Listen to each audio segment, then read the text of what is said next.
AI खा जाएगा तुम्हारी नौकरियां। आपको लगता है कि यार सिर्फ गुनगुनाने से, बाथरूम में हा हा हा ओम नमः शिवाय कहने से बात नहीं बनेगी, आपको रियाज करना पड़ेगा। तकनीक को लेके एक बड़ा डर का माहौल कई सालों से बना दिया गया। उसके मामा आए थे, बच्चे के हाथ मामा का फ़ोन लग गया, बच्चे ने मामा का फ़ोन देखा, उल्टा सीधा किया, छोटा पेंचकस लिया, कहाँ से लाया पता नहीं, फ़ोन खोल दिया मामा का। इसको भरने के लिए सिर्फ एक ही चीज़ इंपॉर्टेंट है, वो है डिजिटल टेक्नोलॉजी।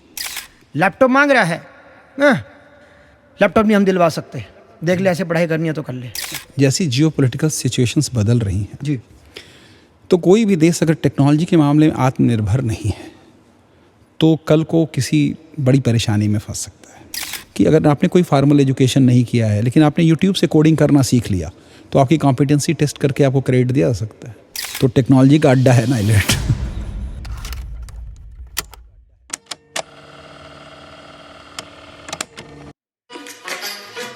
आ गए हैं आपके गांव में, आपके शहर में, आपकी गली में, लेकर आए हैं तकनीक लॉजिक।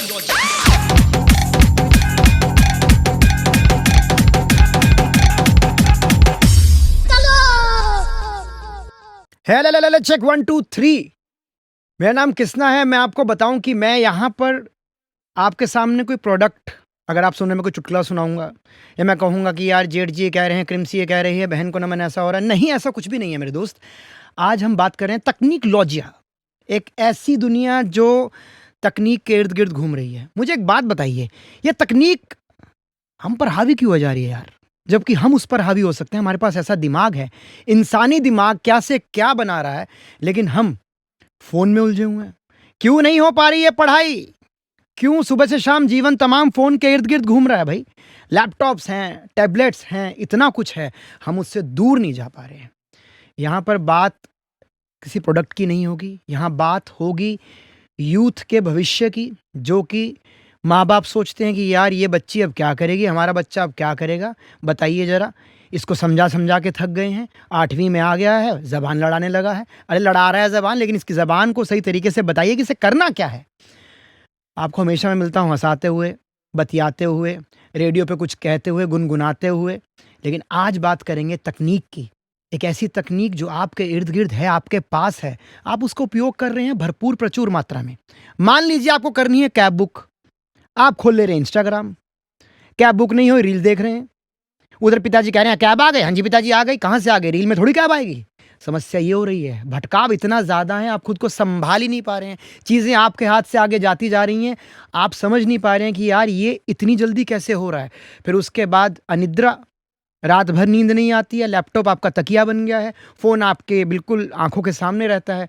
ऐसी बहुत सी चीज़ें हैं जिससे भारत का यूथ परेशान है, निजात चाहता है, लेकिन हम चाह रहे हैं कि आप निजात ना लें, इस तकनीक का सही उपयोग करें और सही दिशा में आगे बढ़ें।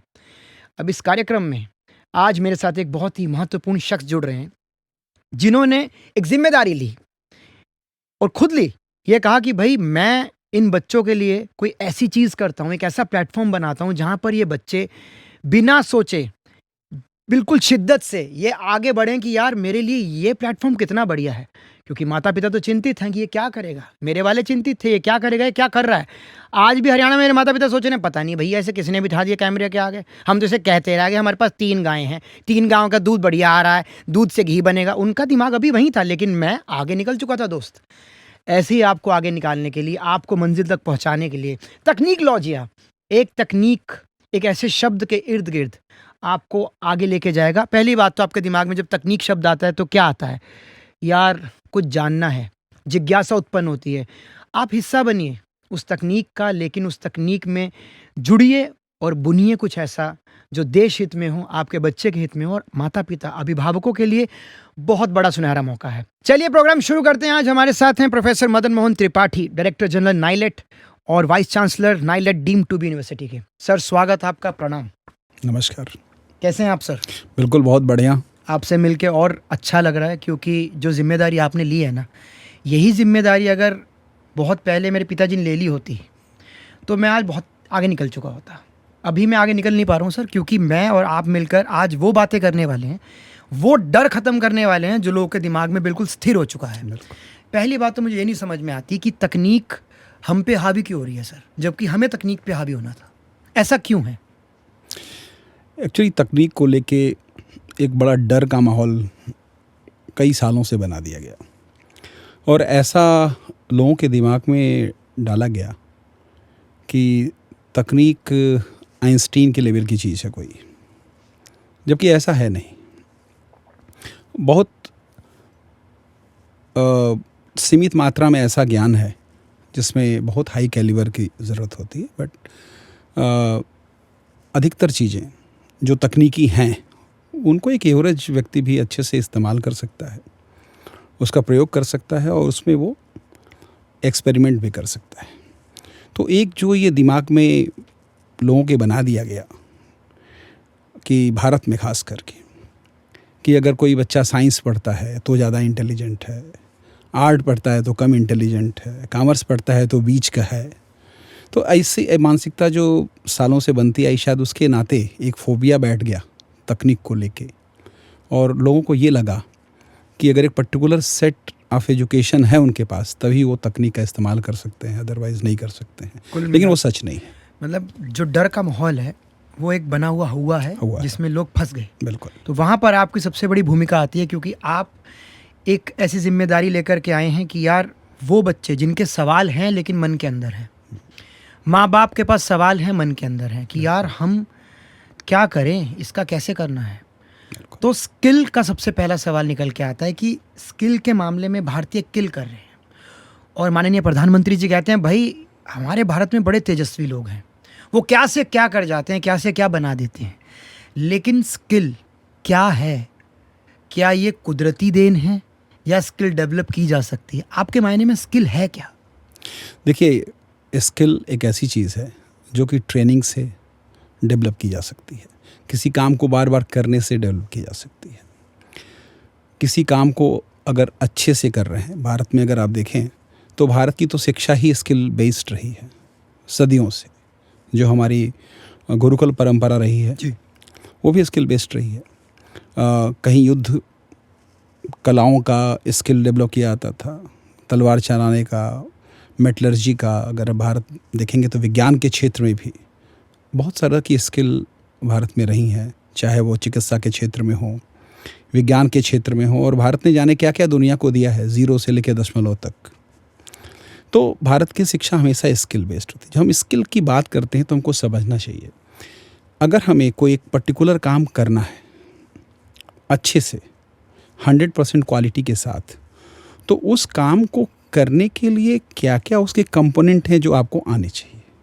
जैसे एक मशीन जोड़नी है तो उस मशीन को जोड़ने के लिए अगर आपको 10 चीज़ें आनी चाहिए और आपको 8 आती हैं तो आप वो नहीं कर पाएंगे। या आपको मान लीजिए उसका थ्योरेटिकल ज्ञान है कि वो कैसे करते हैं तो भी आप उसको नहीं कर पाएंगे जी। तो जब हम स्किल की बात करते हैं तो बहुत साधारण शब्दों में हम कहते हैं कि किसी भी काम को करने के लिए क्या क्या कंपोनेंट हैं जो अवश्य आपको आने चाहिए। अगर वो आपको आते हैं और आप उसकी लगातार ट्रेनिंग करते हुए उसमें परफेक्शन लेके आते हैं तो आप स्किल्ड होंगे। जैसे आप हैं, आप बहुत स्किल्ड हैं क्योंकि आप अपने काम को पूरी तरीके से समझते हैं और उसको कैसे अच्छे से निभाया जा सकता है उस तरीके से आप निभाते हैं। वो ट्रेनिंग जो आपने बताई और जो स्किल की बात आपने करी, ट्रेनिंग एक ऐसी चीज़ है कि जो आप में एक धार लेके आती है कि यार आप ऐसे थे और आप ऐसे हैं। शास्त्रीय संगीत की बात करें, जितना आप रियाज करते हैं आप गला उतना तैयार होता है। आपको लगता है कि यार सिर्फ गुनगुनाने से, बाथरूम में हा हा हा ओम नमः शिवाय कहने से बात नहीं बनेगी, आपको रियाज करना पड़ेगा, बात को पूरा समझना पड़ेगा।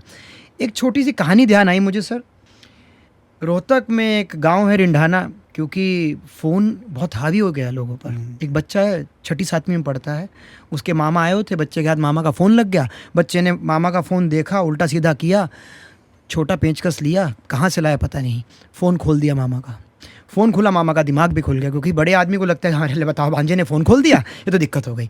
अब वहाँ पर हुआ क्या कि पूरा परिवार एकाएक इकट्ठा होकर कैसे करने लगे, भाई ये क्या कर दिया आपने यार। लेकिन उस बच्चे ने फ़ोन जोड़ भी दिया। आप देखिए 6ठी 7वीं में बच्चा, जो आपने बोला कि कंपोनेंट अगर आपके पास हैं, 8 हैं तो बात नहीं बनेगी, आपको 10 के 10 चाहिए, आपके पास वो सामान होना चाहिए तो आप जोड़ सकते हैं। अब उस व्यक्ति ने, उस बच्चे ने वो जोड़ तो दिया, अब उसका रिजल्ट क्या निकाला घर वालों ने कि यार ये तो बहुत तेज़ है, ये तो बहुत ही शातिर है, बताओ इस उम्र में ये काम कर दे रहा है। अरे एक काम करना भाई राम कुमार, इसे यार मोबाइल ठीक होने वाली दुकान पे लगा देते हैं, बढ़िया है, 2 पैसे भी कमा लेगा। ये चीज़ जो छोटी कहानी से मैं समझ पाया ना कि यार ये बच्चा एक फ़ोन जोड़ दे रहा है, इसके पास स्किल तो है। बिल्कुल। अब इस स्किल को अलग लेवल पे कैसे ले जाया जा सके, ये माँ बाप सोचते नहीं। तो भारत में ऐसे बहुत से बच्चे हैं जिनको पता नहीं कि भाई मेरी सड़क कौन सी है, मुझे किस मंजिल तक पहुँचना है। बिल्कुल, ये बहुत अच्छा प्रश्न है आपका, क्योंकि एक बहुत बड़ी कमी हमारी शिक्षा व्यवस्था में है कि हम बच्चे के स्किल को अर्ली स्टेजेस में आइडेंटिफाई नहीं कर पाते हैं। अगर आइडेंटिफाई कर पाते हैं तो उनको हम प्रोग्रेशन नहीं दे पाते हैं। जी। तो वो बच्चे जिस कहानी की बात कर रहे हैं, उस बच्चे को अगर आप ध्यान से देखें, कुछ बच्चे तो खोल ही नहीं सकते हैं। शायद 80% लोग खोल सकते हैं, 20% होंगे जो खोल के बंद कर सकते हैं। तो ये बात जिस बच्चे में है, उसके अंदर इतना पोटेंशियल है कि अगर उसको सही चैनल मिला होता स्किल डेवलपमेंट का, अप स्किलिंग का, तो शायद वो भारत के लिए एक प्रोडक्ट बना सकता था। बिल्कुल। लेकिन वो न करके वो कहीं मेंटेनेंस का जॉब कर रहा है। तो इसीलिए एक ऐसे प्लेटफॉर्म की देश को आवश्यकता है जहाँ पे बच्चा और पेरेंट्स दोनों ये समझ सकें कि अगर हमारे अंदर कोई स्किल है तो उसको ले करके हम कहाँ तक आगे बढ़ सकते हैं और क्या कर सकते हैं। और कहीं ना कहीं उनके दिमाग में ये ज़रूर है सर, जो आपने बात बोली ना कि अब वो वहीं तक सीमित है, चलो यहाँ से 2 पैसे आने लग गए, काम हो गया। बिल्कुल। क्योंकि भारत में देखा गया है कि बच्चा क्या करना चाहता है, वो क्या कर सकता है, इस पर ध्यान ना दे करके बार बार इस पर जोर दिया जाता है कि शुक्ला जी का बेटा देखिए क्या पहुंच गया है और उसने कहाँ बीटेक कर ली है, तुम्हारा एडमिशन वहाँ नहीं हो पाया है। जैसे मुझे कहा जाता था बीटेक कर लीजिए भाई, रिश्ता बढ़िया हो जाएगा। कह पाएंगे जी हमारा लौंडा बीटेक है, अब आप बता दीजिए आपकी बेटे ने क्या किया हुआ है। तो वो जो एक परिवारों के दिमाग में एक सवाल था ना कि बच्चे के बाद बीटेक होनी ज़रूरी है, क्या आज भी आप समझते हैं वो समय है या वो समय बदल चुका है, जनरेशन चेंज है? देखिए, समय बहुत बदला है और हमारी जो नई पीढ़ी है उसके अंदर रिस्क लेने की क्षमता बहुत बढ़ी है। लेकिन जो पुरानी समय में एक डर लोगों के मन में रहता है भविष्य को लेकर के कि अगर हमारा बच्चा ये नहीं कर पाया, अगर हमारा बच्चा फेल हो गया तो क्या होगा, और वो डर भी जायज़ है। वो डर इसलिए है कि बहुत कोई क्रेडिबल स्किलिंग सिस्टम शायद नहीं है जिसमें वो देख पाएँ कि इस तरह की स्किल से क्या फ्यूचर बन सकता है। तो अगर इस तरह के सिस्टम्स प्लेस में हो जाएंगे तो शायद वो डर निकल जाएगा। लेकिन ये बहुत इम्पॉर्टेंट है कि पेरेंट्स भी और बच्चे भी रिस्क लेना सीखें, बच्चों को समय दें ग्रो करने के लिए, वो नई तकनीक भी सीखें। इस तरह के लिए हमें जो डिजिटल प्लेटफॉर्म्स आजकल आ रहे हैं ना, वो बहुत इम्पॉर्टेंट है, क्योंकि बहुत बड़ा देश है, इतनी बड़ी जनसंख्या है और हमारा देश आज की डेट में सबसे यंग देश भी है, तो यूथ भी बहुत हैं। लेकिन उस मात्रा में न तो उन्हें गाइडेंस अवेलेबल है जी, न उतने टीचर्स हैं। इसको भरने के लिए सिर्फ एक ही चीज़ इम्पॉर्टेंट है, वो है डिजिटल टेक्नोलॉजी। डिजिटल टेक्नोलॉजी एक ऐसी क्रांति है सर जो मुझे लगता है कि अगर वो सही रूप से काम कर गई और वो गांव, कस्बों, ज़िलों, गली मोहल्ले में वो बच्चे जो लगातार प्रयास कर रहे हैं कि यार मैं ये करना चाहता हूँ लेकिन मेरे पास पर्याप्त संसाधन नहीं है, जो आपने बोला कि एक डर माँ बाप के मन में आता है कि लैपटॉप मांग रहा है, लैपटॉप नहीं हम दिलवा सकते, देख ले ऐसे पढ़ाई करनी है तो कर ले। अब जैसे मेरे को जुडो सीखनी तो जुडो की ड्रेस नहीं मिल पाई, पिताजी का पजामा कुर्ता पहना कर ही भेज दिया गया। वहाँ क्लास में शिक्षक कह रहे हैं भैया ये क्या बात हुई, ड्रेस कहाँ है तुम्हारी जुडो की? मैंने कहा जी हमारी तो यही है, पजामा कुर्ता ही बताया गया है, जुडो की ड्रेस ये। तो अभिभावक कहीं ना कहीं बच्चों को बोलते हैं यार ये हम नहीं कर सकते।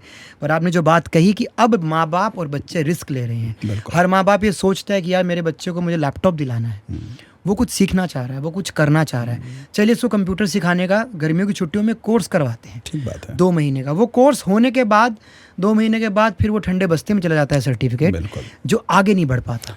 क्योंकि आगे क्या दबाव है, आप पढ़ाई में बताइए जी 10वीं में क्या करना चाहते हैं, आगे क्या लेना चाहते हैं, वही कमतरी कि यार फलाने ने ये किया है हमारे वाला भी ये कर लेगा तो ठीक हो जाएगा। देखिए, सबसे पहला तो ज़रूरी कि उसको फ़ोन का वो अपना पूरा प्रयोग पढ़ाई में करे। आहा, क्या बात कही है, लिख लीजिए, पढ़ाई में प्रयोग करना है। क्यों नहीं हो पा रही है पढ़ाई? मेरा पहला सवाल था आपसे। सारा दिन ये चल रहा है, ये रील चल रही है, पढ़ाई में उपयोग हो गया सर? बिल्कुल।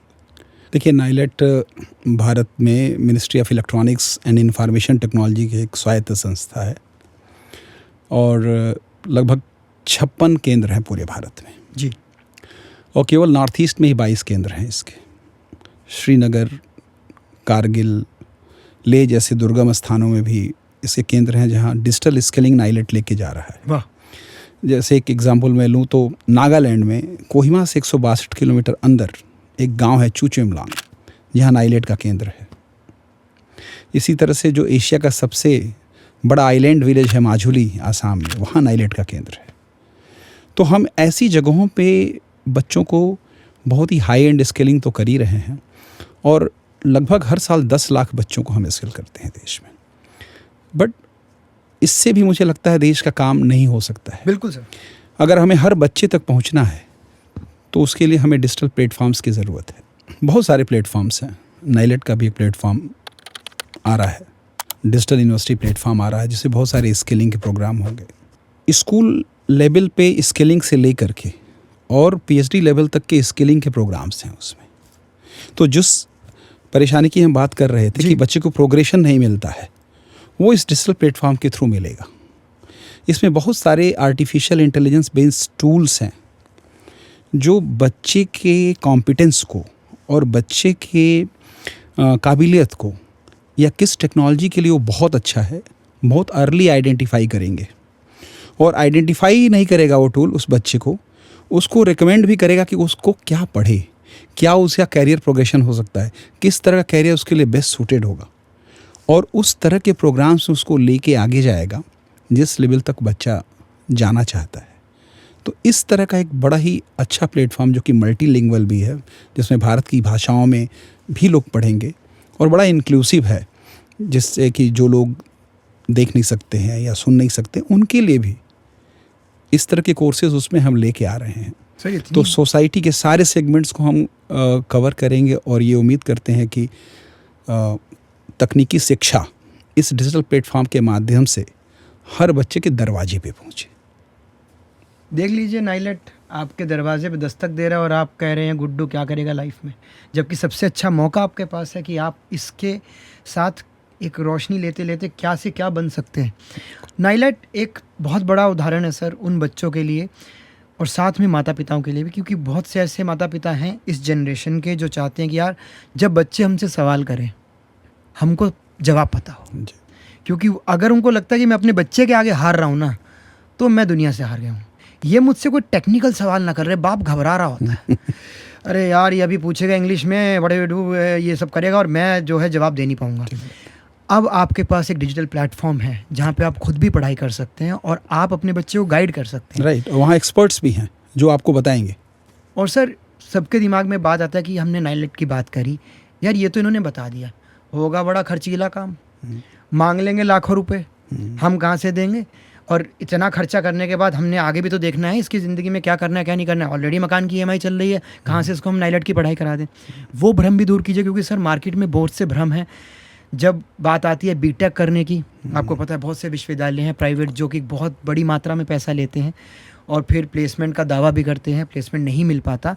नाइलेट एक ऐसा प्लेटफॉर्म जहाँ पर लोग खर्चे से ना डरें, दूसरा उनके वो सारे डर खत्म हो कि यार एक पैरेलल यूनिवर्स तैयार हो रहा है डिजिटल यूनिवर्सिटी के ज़रिए, कि यार आप इस यूनिवर्स का पार्ट बनिए।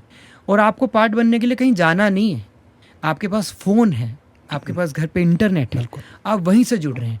तो सर वो भ्रम मिटाइए कि यार ये उतना खर्चीला नहीं है, डरिए मत। एक्चुअली नाइलेट के जो भी प्रोग्राम है वो बहुत सस्ते हैं। मुश्किल से 30 रुपये घंटे के आसपास कोर्स होते, और कुछ सेक्शंस के लिए तो बिल्कुल फ्री है।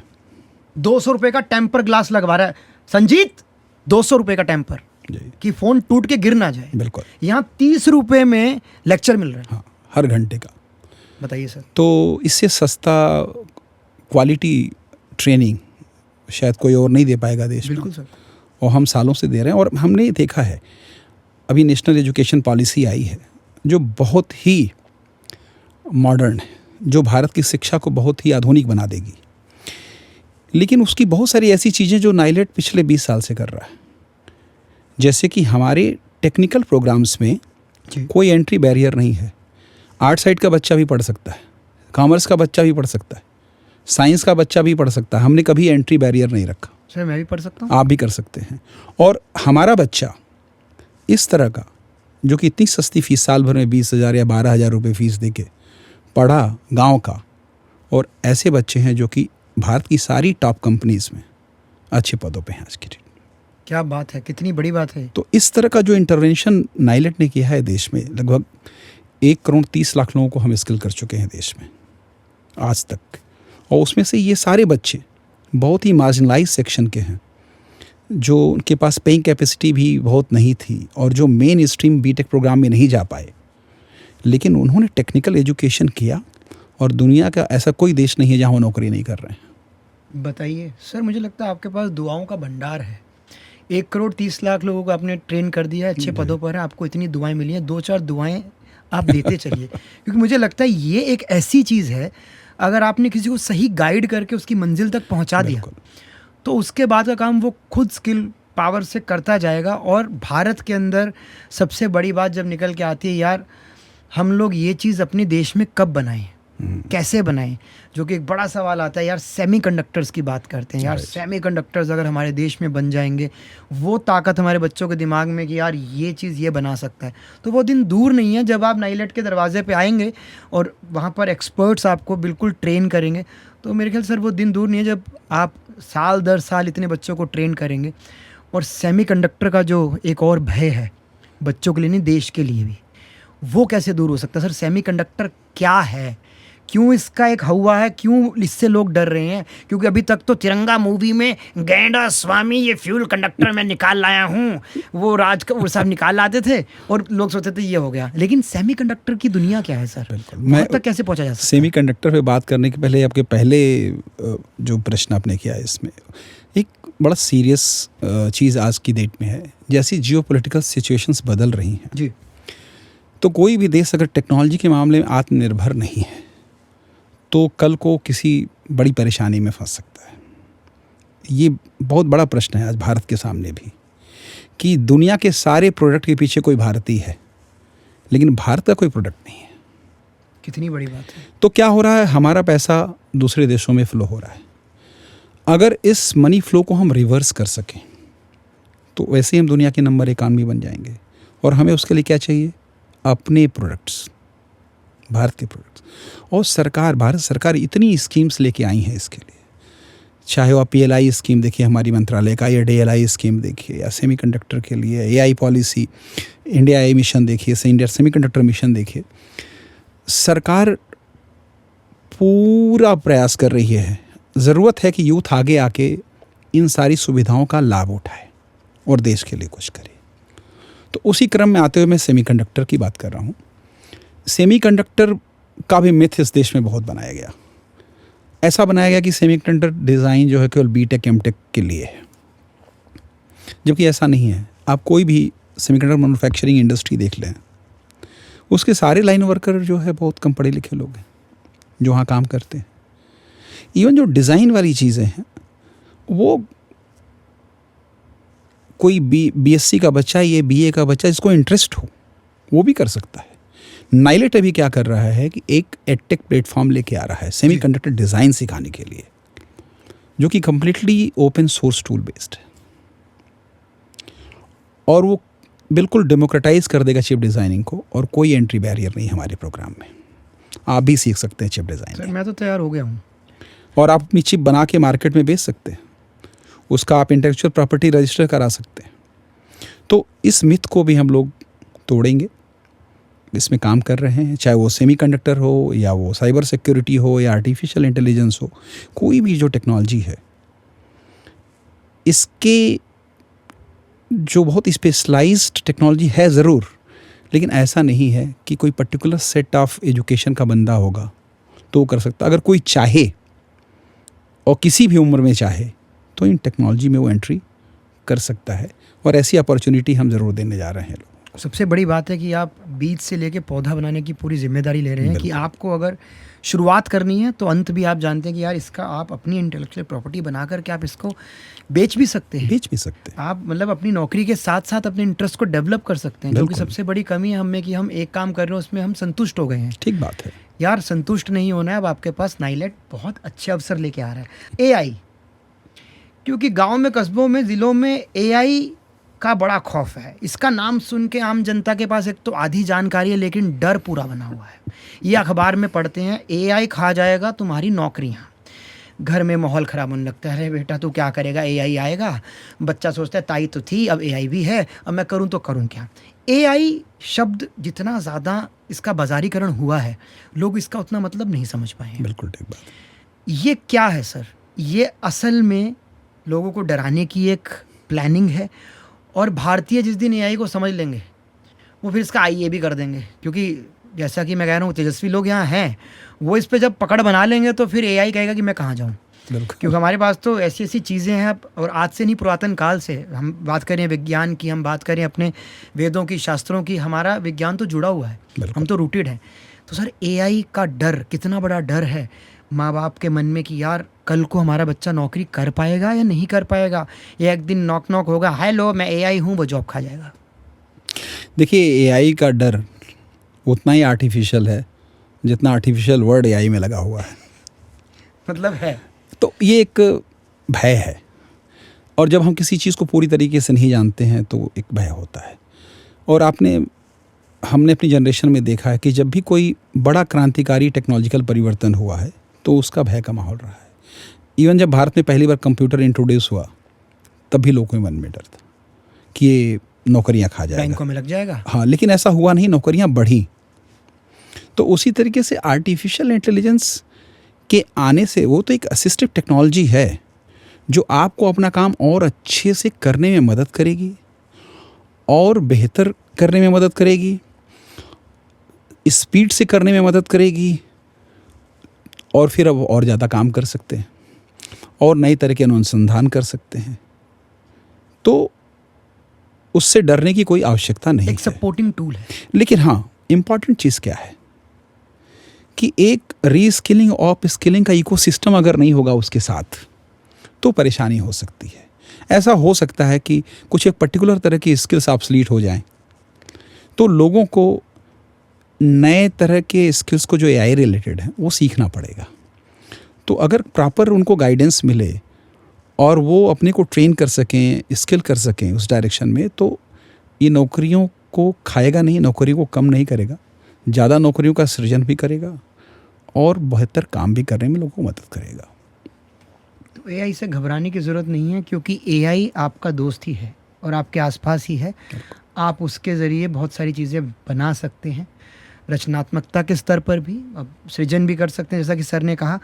और बच्चे माता पिता को बहुत समझा रहे हैं कि एआई से अब ये हो रहा है, लेकिन माता पिता के मन में वही एक सवाल बार बार आता है कि नहीं यार, कुछ ऐसा ठोस काम करे हमारा बच्चा सेफ हो जाए। ये जो भारत में जो सिक्योरिटी वाली एक चीज़ है ना, माता पिता में, मिडिल क्लास हो, निम्न वर्ग हो, अपर क्लास हो, कि यार ये फिक्स हो जाए, इसका इतना किराया आ जाए उस दुकान से, हम संतुष्ट हैं। लेकिन वो उस दुकान के अंदर अपनी चिप नहीं बेचना चाहते बना करके, लेकिन उस दुकान का किराया खाना चाहते हैं। तो सर एआई के इर्द गिर्द बहुत सारे सवाल बच्चों के मन में हैं।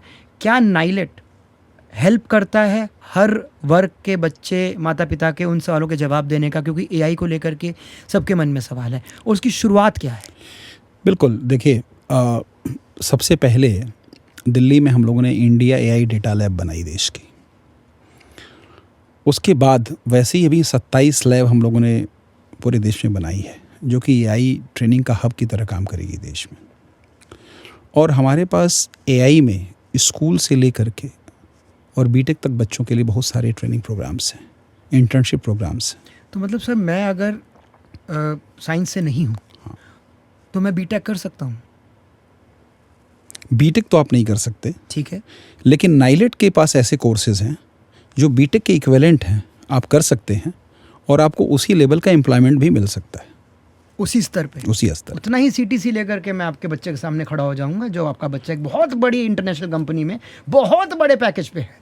बिल्कुल। तो नाइलेट ये सुविधा देता है। दीता आज से नहीं दे रहा है, पिछले 25-30 साल से दे रहा है। ये सर पता ही नहीं ना, हमारे पिताजी को पता चल जाती तो बात ही नहीं थी। मैं तो नाइलेट की माला 108 बार जपता और वहाँ पहुँच जाता। सर ये स्टेप बाय स्टेप सबके पास खबर पहुँचे और लोग इसके पीछे अभी भीड़ लेकर आएँ, क्योंकि हमारा कार्यक्रम तो ऐसा ही है सर, लोगों को पता चलेगा। आपने बातें, अब आप एक के बाद एक तह खोल रहे हैं, प्याज का कवर उतरता जा रहा है और बातें निकल के आ रही हैं। मैं आपसे फिर से उसी सवाल पर आ रहा हूँ कि एआई के एक्सपर्ट्स रहेंगे नाइलेट में जो कि मदद करेंगे कि भाई एआई ऐसे काम करता है, इसकी हेल्प लीजिए। बिल्कुल। हमारा ऐसी कोई इंडस्ट्री नहीं है, आईटी इंडस्ट्री, जिनके साथ या इलेक्ट्रॉनिक्स में नाइलेट का एमओयू ना हो, और वो हमारी फैकल्टी को भी ट्रेनिंग देते हैं। इसका फ़ायदा क्या होता है कि जो हमारी ट्रेनिंग है वो पूरी इंडस्ट्री ड्रिवन है और इंडस्ट्री के लेवल की है, और जब वो बच्चों को ट्रेन करते हैं तो बच्चा इंडस्ट्री के लिए रेडी हो जाता है। तो हमारे जितने भी प्रोग्राम हैं वो नेशनल स्किल क्वालिफिकेशन फ्रेमवर्क से अलाइंड है, उसका इंडस्ट्री वैलिडेशन है। तो जब वो ट्रेनिंग प्रोग्राम बच्चा करता है तो वो 100% रेडी होता है हायरिंग के लिए इंडस्ट्री में। कुछ सवाल ये भी आते हैं, कहानी याद आ रही है मुझे। नाम है भावुक, घर में रख दिया, भावुक है नहीं, नाम रख दिया। अब दिक्कत ये है कि माँ बाप कह रहे हैं बेटा तू साइंस में परसेंटेज ले आ, साइंस कर रहा है। अब उसकी परसेंटेज बढ़िया आ जाती है, सीबीएसई बोर्ड से बढ़िया 98% नंबर ले आए हैं। अब आगे उनको बड़े बड़े एंट्रेंस एग्ज़ाम देने हैं, जेईई जीजा जी का एग्ज़ाम जो होता है जेईई वो भी देना है, बाकी सब पेपर भी देने हैं, आईआईटी भी देना है, बड़ा दबाव है। तो मैं आपसे वही जो आम जनता सोचती है ना, वही सवाल आपके सामने रख रहा हूँ कि वो माता पिता वहीं जड़ में बिल्कुल पानी दे रहे हैं कि भाई आईआईटी और इसके एग्ज़ाम दे और क्लियर कर। उसकी जर्नी में नाइलेट उसको कैसे सपोर्ट कर सकता है कि भाई तू ये तो कर जो तू कर रहा है, उससे मैं तुझे नहीं रोक रहा हूँ, क्या ऐसा है? और उसको सपोर्ट कैसे कर सकता है जब वो एग्ज़ाम क्रैक करना चाह रहा है? देखिए, अगर वो आईआईटी में जा रहा है और तैयारी कर रहा है तो उसके पास तो बहुत तरह से सुविधाएं हैं जहाँ वो जाता है जी। अगर वो नहीं भी क्रैक कर पा रहा है तो नाइलेट के पास दो चीज़ें हैं। नाइलेट की एक अपनी डीम टू यूनिवर्सिटी भी है जी, जहाँ हमारे पास भी बहुत ही इंडस्ट्री लेड बीटेक और एमटेक प्रोग्राम्स हैं। और हमारे बीटेक एमटेक प्रोग्राम्स की बड़ी यूनिकनेस है, वो नॉर्मल एकेडमिक प्रोग्राम्स नहीं हैं। उनका जो करिकुलम है वो इंडस्ट्री ने ही डिज़ाइन किया हुआ है, और इंडस्ट्री के लोग कई प्रोग्राम्स में पढ़ाते भी हैं जी, उन प्रोग्राम्स में। तो उसमें भी बच्चे की एंट्री हो सकती है जो फार्मल डिग्री प्रोग्राम्स हैं, लेकिन उसमें एडमिशन जेईई मेंस के रैंक पे ही होता है। अदर देन दैट हमारे पास जो नॉन फार्मल प्रोग्राम्स हैं, जिसको नाइलेट का बहुत ही फ्लैगशिप प्रोग्राम है सालों से, जिसको हम OABC लेवल कहते हैं, वो प्रोग्राम हर बच्चे के लिए उपलब्ध है। तो अगर बच्चा किसी भी कारण से वहाँ नहीं जा पाता है तो एक नॉन फार्मल चैनल है जिसके थ्रू वो कर सकता है, और हमारी यूनिवर्सिटी उसको रिकॉग्नाइज़ भी करेगी आगे चल के, क्योंकि नेशनल एजुकेशन पॉलिसी उसको इसके लिए प्रोविज़न देती है, एंड लैटरल एंट्री भी अलाउड है। तो जैसे नाइलेट का ए लेवल बच्चा है तो उसको हमारे बीटेक के सेकेंड ईयर प्रोग्राम में लैटरल एंट्री मिल सकती है। तो अगर वो उधर माइग्रेट करना चाहे तो जा भी सकता है। तो विद इन नाइलेट हमारे पास multiple entry and multiple access system है। हॉरिजॉन्टल भी मूवमेंट बच्चा कर सकता है और वर्टिकल भी कर सकता है। जिसमें रील देख रहे हो उसमें पढ़ाई भी कर रहे हैं। तो ये मुझे लगता है देश का सबसे फ्लेक्सिबल एजुकेशन सिस्टम है, जहाँ आप स्किलिंग के सर्टिफिकेट कोर्स के साथ आ जाएं और आपको हम डिग्री भी अवार्ड कर सकते हैं उसके क्रेडिट को कंसीडर करने के लिए। हम ये भी सोच रहे हैं भविष्य में कि जो आदमी की स्किल्स हैं जनरेट की हैं उसने, अगर कोई फार्मल एजुकेशन नहीं किया है तो भी कैसे उसको हम क्रेडिट अवार्ड कर सके। जैसे आपने इतनी स्किल्ड है बट आपके कोई ऐसी फार्मल डिग्री तो नहीं मिलती है, बिल्कुल रेडियो जॉकी को नहीं मिलती, या कंटेंट क्रिएटर को नहीं मिलती, बट वो रिकॉग्नाइज किया सकती है, आपके कॉम्पिटेंस को टेस्ट किया सकता है नाइलेट के सिस्टम में, एंड क्रेडिट दिया सकता है। जो एक डिग्री आपको दी जा सकती है बिना कॉलेज या बिना स्कूल गए, अगर आप उस कॉम्पिटेंस को रखते हैं तो इस तरह के बड़े इनोवेटिव सॉल्यूशंस भी हम लोग लेके आ रहे हैं। ये प्राउड फील कर रही है शर्मा फैमिली इस वक्त। जब मेरे पास ये सब सामान आ जाएगा ना तब मैं आपके पास आऊँगा। परिवार के लिए ये सवाल था। लेकिन सर ये बहुत बड़ी बात कही आपने कि नाइलेट के पास इतना बड़ा प्लेटफॉर्म है, वही जहाँ से हमने शुरुआत की थी, हम अगले सेगमेंट में बढ़ेंगे कि इतनी सारी चीज़ें हो रही हैं, भारत सरकार इतना सोच रही है, इतना तो मेरे माँ बाप नहीं सोच रहे। मतलब देश के युवा के लिए भारत सरकार ने इतना सोचा है और उनको युवाओं को पता ही नहीं, वो अनभिज्ञ हैं, वो अपनी दीन दुनिया में लगे हुए हैं। सर क्या वजह है कि गांव में, प्रांतों में, ज़िलों में, कस्बों में, गली में, मोहल्लों में लोगों को ये बात कैसे पहुंचाई जाए? मुझे तो ऐसा लग रहा है कि मुझे इसके बारे में मालूम चला है, मैं अपने जब हरियाणा वापस जाऊं कुरुक्षेत्र तो लोगों को बताऊं भाई क्या कर रहा है आपका बच्चा। तो एक तो ये जिम्मेदारी कि जब आपको पता चल जाए आप तुरंत बताएं। दूसरा, भारत में एक है जी जलन रिश्तेदारों में, बताना नहीं है हमारे वाला क्या कर रहा है। आपको लगता है कि एक ये वजह भी है कि हम नहीं बताएंगे हमारे वाला क्या कर रहा है, चुपचाप नाइलेट का भर दे और चुपचाप तूने जो वहाँ करना है कर ले। तो क्या एक ये वजह है? नहीं, ऐसा तो नहीं है। नहीं है, चलिए सर, बड़ी अच्छी बात है, क्योंकि आप आते हैं गोरखपुर से, दिलदार हैं, दिल खोल के बात कर रहे हैं। लेकिन मैंने देखा कहीं ना कहीं होता, हम अपने वाले का नहीं बताएंगे वो क्या कर रहा है, हमारे वाला जो है वो ऐसा है, बिल्कुल हाँ नालायक है, हर माँ को लगता है अंदर अंदर होशियार है। लेकिन सर जो कुछ टर्म्स हैं, जैसे हम गांव की बात करते हैं, जैसे आपने बताया 162 किलोमीटर दूर नॉर्थ ईस्ट कोहिमा से अंदर जा कर के वहाँ पर एक नाइलेट का सेंटर है। वहाँ के लोग भाषा को लेकर के हर भाषा में अवेलेबल है, आप बात कर सकते हैं। ऐसे बहुत से इलाके हरियाणा में भी है, पंजाब में भी है, जहाँ पे लोगों को नहीं पता, वहाँ तक बात पहुँचानी, चाहे वो टर्म ट्रांसफार्मर है, क्रेडिट है, इस तरह के शब्द हैं, ये उन तक कैसे पहुँचाए जाए, उनको इस बड़े बेसिक लेवल पे कैसे खींचा जाए कि यार ये बच्चा ये कर सकता है, आप इसको इस लेवल पे लेकर आइए ना। देखिए, भारत सरकार ने इसकी एक व्यवस्था बड़ी अच्छी कर दी है। अभी आप देखेंगे तो CBSE स्कूल में भी जी क्लास 8 के बच्चे का भी अपार ID बन रहा है। वाह।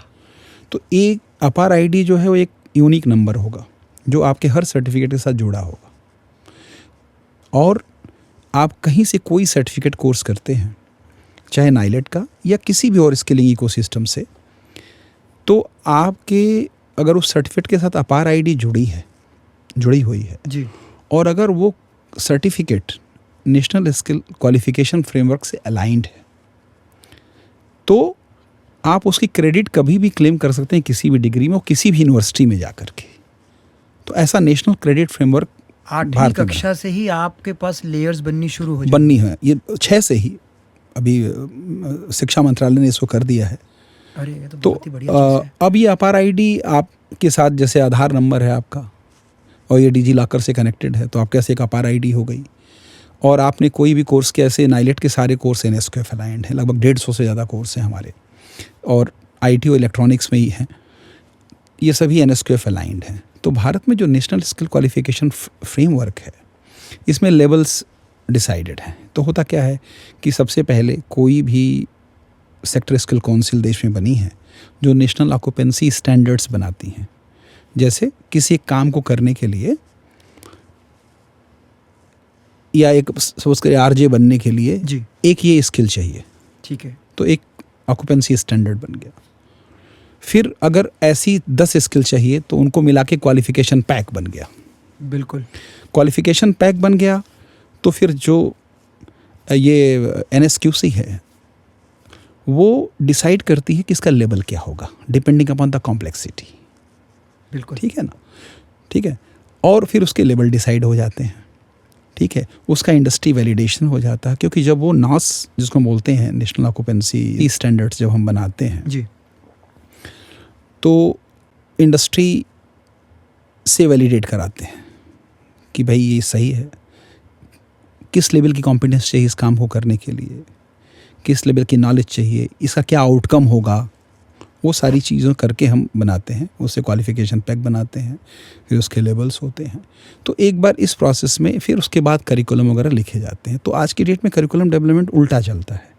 सबसे पहले कॉम्पिटेंसी की बात होती है कि क्या कॉम्पिटेंसी चाहिए, और उससे फिर हम रिवर्स जाके चीज़ों को बनाते हैं। तो एक बार अगर कोई भी ऐसा प्रोग्राम है जो बच्चा करता है जो NSQF अलाइंड है, तो मेरी बच्चों को सलाह ये भी होगी कि कोई भी सर्टिफिकेट कोर्स करें वो NSQF अलाइंड ज़रूर हो, ये देखें। तो वो उनके एकेडमिक बैंक ऑफ क्रेडिट में चला जाएगा अगर अपार ID से लिंक है तो, और उनका बैंक बन गया क्रेडिट का। तो मान लीजिए एक देश में BA की डिग्री देने के लिए एक पर्टिकुलर नंबर ऑफ़ क्रेडिट की ज़रूरत है जी, उनका एक्यूमुलेट होके उस क्रेडिट से फिर उनकी डिग्री बन सकती है। और वो कहीं क्लेम भी कर सकते हैं। तो ऐसा भी हो सकता है कल को बच्चा जो है 3 साल के प्रोग्राम में या 4 साल के प्रोग्राम में 2 साल तो पढ़े रेजिडेंशियल, और 2 साल का चीज़ वो अपनी पिछली क्रेडिट से लेके वो उसको डिग्री मिल सकती है। तो ऐसे बहुत सारे प्राइवेट कॉलेज और गवर्नमेंट कॉलेज आज की डेट में ऐसा कर रहे हैं कि कोई ज़रूरी नहीं है कि आपको 4 साल तक रहना है। अगर आपकी क्रेडिट पूरी हो जाती है तो आप 3.5 साल में भी डिग्री लेके निकल सकते हैं। तो इस तरह का जो एक सिस्टम बना है क्रेडिट, नेशनल क्रेडिट फ्रेमवर्क में, वो बड़ा ही इंटरेस्टिंग है। और नेशनल एजुकेशन पॉलिसी में अब प्रायर नॉलेज को भी रिकॉग्नाइज़ करने की बात हो रही है कि अगर आपने कोई फार्मल एजुकेशन नहीं किया है लेकिन आपने यूट्यूब से कोडिंग करना सीख लिया तो आपकी कॉम्पिटेंसी टेस्ट करके आपको क्रेडिट दिया जा सकता है। बहुत बड़ी बात है। और बहुत से लोग यूट्यूब से इतना कुछ सीख रहे हैं, लेकिन वो सीख के बस उसको उस लेवल पे अपने क्रेडिट में ऐड नहीं कर रहे। जिस तरीके से कैशबैक लेते हो ना दोस्तों, जो पॉइंट लेते हो, ये स्क्रैच किया कूपन, वो नहीं काम आएगा। जो गुरुजी बता रहे हैं कि वो जो क्रेडिट है, चाहे वो मुझे लगता है सर छोटे स्तर पे गांव में कोई एक दुकान पे डिप्लोमा कर रहा है, या डिप्लोमा भी नहीं कहूँगा कि यार कंप्यूटर सीख रहा है 2 महीने के लिए, कहीं ना कहीं सर्टिफाइड होना बड़ा ज़रूरी है। हाँ, जो आपने बताया वो एनएसक्यू फलाइंड सर्टिफिकेट है कि नहीं, वो बच्चे को जरूर देखना चाहिए। ये बहुत पकड़ की बात है। ये रहेगा तो उनके क्रेडिट में ऐड हो जाएगा। तो आपका यानी कि 6ठी से 8वीं तक में से भी एक छोटा सा क्रेडिट अकाउंट बन गया है, जहाँ पर विद्या देवी का क्रेडिट हो रहा है और आपको उसका फ़ायदा मिल रहा है जब आप किसी बड़ी यूनिवर्सिटी में एडमिशन की दरकार करते हैं। जैसा कि घबरा जाता है दिल्ली यूनिवर्सिटी में जब एक बहुत बड़े की एडमिशन लेना है, मेरी इतनी परसेंटेज नहीं है, अगर आपके पास क्रेडिट्स हैं बिल्कुल तो आप बिल्कुल वहाँ पर अप्लाई कर सकते हैं। बच्चे मन के सच्चे, सारे जग की आंख के तारे, लेकिन माँ बाप लगते हैं देखने में उतने बेचारे कि यार हमारे बच्चे का बिहेवियर ठीक नहीं है। सर ये सवाल भी आता है फिर, या माँ बाप का बच्चे के प्रति बिहेवियर कैसा है, इनमें क्या है? बच्चा कैसे सही बिहेवियर रखे या माँ बाप कैसे रखें, आप कैसे देखते हैं इसको? देखिए, बच्चा जो भी सीखता है अपने आसपास के एनवायरनमेंट से सीखता है जी, चाहे वो माँ बाप हों या उनके स्कूल हैं या उनके दोस्त हैं या जो टीवी पे देख रहे हैं, ये सब कुछ उनके बिहेवियर को चेंज कर रहा है। जो हमारा न्यूरॉन होता है वो 10 साल तक सीखता है। तो जिस तरह की भी सिचुएशन में बच्चा है, उसका न्यूरॉन उस तरीके से ट्रेन हो रहा है, वो सीख रहा है और उसी तरीके से वो बिहेव कर रहा है, और धीरे धीरे करके ये चीज़ें बहुत हार्ड कोड हो जाती हैं उसके बिहेवियर में। तो ये हमें ध्यान रखना है कि ओवरऑल जो इन्वायरमेंट है बच्चे के आसपास, वो हम कैसा मेंटेन करते हैं। और वो पूरा समय देने पे आप कहीं ना कहीं डेवलप कर लेते हैं जब बच्चे का समय बिताते हैं। और आजकल जो दौर चल रहा है जहाँ पर फ़ोन के साथ 99% समय बिताया जा रहा है और 1% जो है फिर वो दिया जाता है, वहीं पर फिर बच्चों के अंदर आप स्किल खोजने लग जाते हैं। बिल्कुल, कि यार इसके अंदर ये नहीं है, उसके अंदर वो है, वो जो तुलना हो रही है। तो सर आपके हिसाब से करियर के लिए टेक्निकल स्किल होना ज़रूरी है? आज का जो समय आ गया है, हर व्यक्ति को कुछ ना कुछ टेक्निकल स्किल की ज़रूरत है, और टेक्निकल स्किल में भी स्पेशली डिजिटल स्किल की ज़रूरत हर व्यक्ति को है।